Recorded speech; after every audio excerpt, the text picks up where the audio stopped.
Ladies and gentlemen, we had some sad news this week. The great Bob Elliott, the comic genius, passed away at his home in Maine at the age of 92. Of course, from the famed duo Bob and Ray, Bob Elliott and Ray Goulding. They were radio heroes to a lot of us who are old enough to remember hearing them on the NBC weekend show Monitor. And believe me, it was a thrill when the two of them appeared on our show in the late 80s. And of course, when Bob Elliott joined the cast of our show in the early 90s.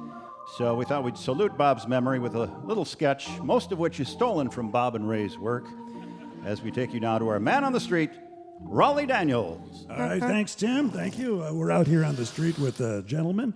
Your name and occupation, sir? Now, the name is Elliott M. Roberts.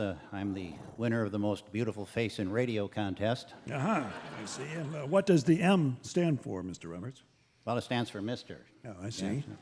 See, my mother loved the movie Mr. Roberts, so she named me after that movie. Okay. And the Elliott. I have no idea where that came You never asked your mother about... Well, my mother is Etruscan, so she doesn't speak English. And you don't speak Etruscan?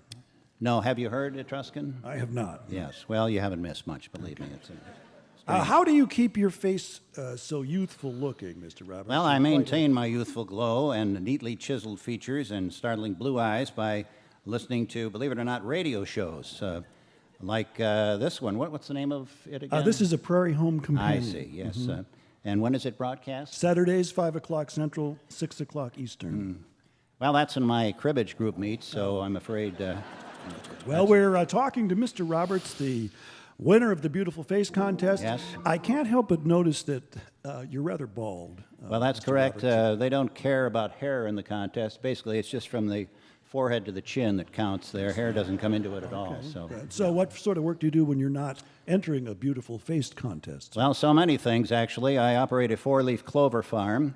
And then, too, there's my work on behalf of the International Komodo Dragon Foundation. The Komodo dragon. That's correct. The Komodo dragon, the world's largest living lizard, a ferocious carnivore found on the steep-sloped island of Komodo in the lesser Sunda chain of the Indonesian archipelago and the nearby islands of Rinja, Padar, and Flores. Interesting. Where do they come from? The Komodo dragon, the world's largest living lizard, is found on the steep-sloped island of Komodo in the lesser Sunda chain of the Indonesian archipelago and the nearby islands of Rinja, Padar, and Flores. Yeah, I think I heard that somewhere. Thank you. I believe you Yes. did, yes. What And of else course, you did do? I mention that I'm the spokesperson for Einbinder Flypaper? Oh, no. Einbinder, yes, the name you've gradually known to trust over the course of 3 generations. Yes. Well, you're certainly keeping busy. Then, aren't One you? more thing. 3 times a day I have to walk Tippy the Wonder Dog. Tippy! There he is. And I compete in adult spelling bees as well. Oh, how do you do? Well, I'm glad you asked. Today, my opponent got the word who. And then it came to me, and I got the word interfenestration. Yes, that's a tough break. Well, it hardly for the- seemed fair, but you have to learn to play with the cards you're dealt, I've always thought. Yes. So is that all then that you're... One more thing. Lately, I've taken on the presidency of the STOA.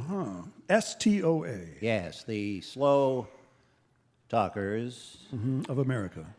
of America. America. Okay. America as Yes. opposed to the F, TOA. T, OA. O, A. Fast Talkers of America. A, the Fast Talkers of America. Fast Talkers Of America. of... Okay, thank you. We get the idea. I- Thank you very Nice to much. see you. Thank Thank you very much. We're out of the street, and now we return you to the program that was already in progress.